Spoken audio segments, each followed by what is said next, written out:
Assalamualaikum warahmatullahi wabarakatuh. Perkenalkan, nama saya Nia Ramadhani dengan NIM 70 2001 22046 dari Kesmas B. Di sini saya akan menjelaskan tentang materi fungsi dari sistem pernapasan.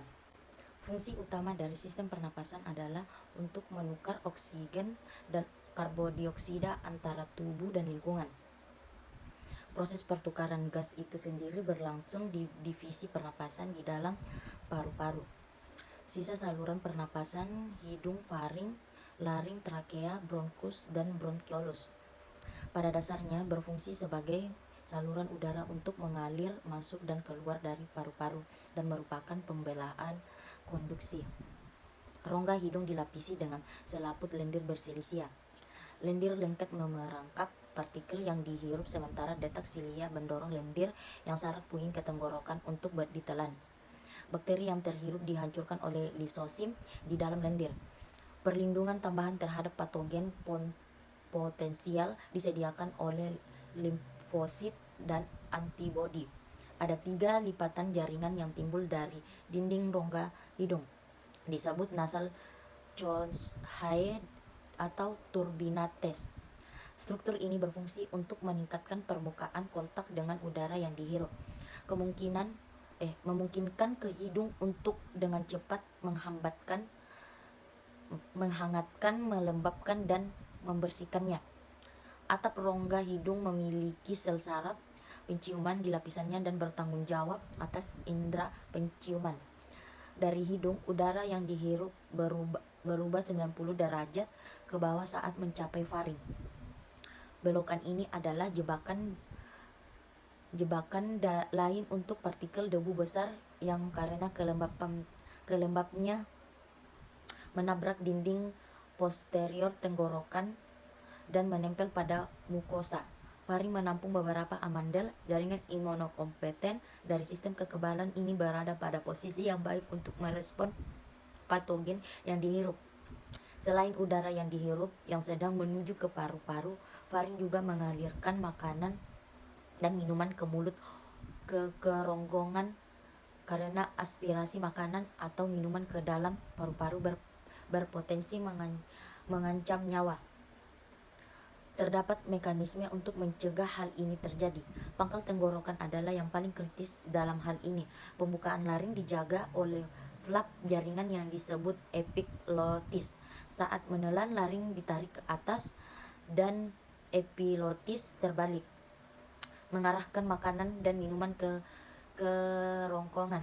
Lebih penting lagi, pita suara juga menutup untuk melindungi jalan nafas.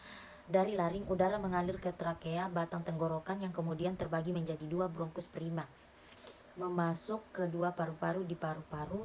Cabang bronkus prime menjadi bronkus dan bronkiolus yang lebih kecil dan lebih kecil, membentuk pohon bronkial dengan jutaan saluran udara atau saluran udara. Saluran udara memiliki lapisan otot polos di dindingnya yang memungkinkannya mengerut atau melebar, menanggapi permintaan tubuh yang lebih tinggi dan udara seperti saat berolahraga. Saluran untuk melebar untuk meningkatkan aliran udara.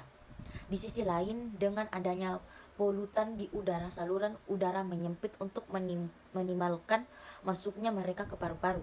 Laring, trakea, dan pohon bronkial dilapisi dengan epitel komular bersilisia yang menghasilkan lendir dan berfungsi sebagai ekskalator mukosiliar. Lendir memerangkap partikel yang dihirup, sedangkan pemukulan silia menggerakkan lendir ke atas menuju tenggorokan, tempat ditelan. Komponen terakhir dari divisi konduksi bronkiolus terminal bercabang menjadi beberapa bronkiolus pernapasan yang menandai dimulainya divisi pernapasan. Bronkiolus pernapasan diakhiri dengan kantung udara mikroskopis yang disebut alveoli, yang masing-masing dikelilingi oleh kapiler darah. Disinilah proses pertukaran gas berlangsung. Dinding alveola terutama terdiri dari satu tipe sel squamosa tipis yang memungkinkan difusi oksigen yang dihirup bergerak dari alveoli ke dalam darah di kapiler, sementara karbon dioksida berpindah dari darah ke alveolia untuk dihembuskan keluar dari tubuh.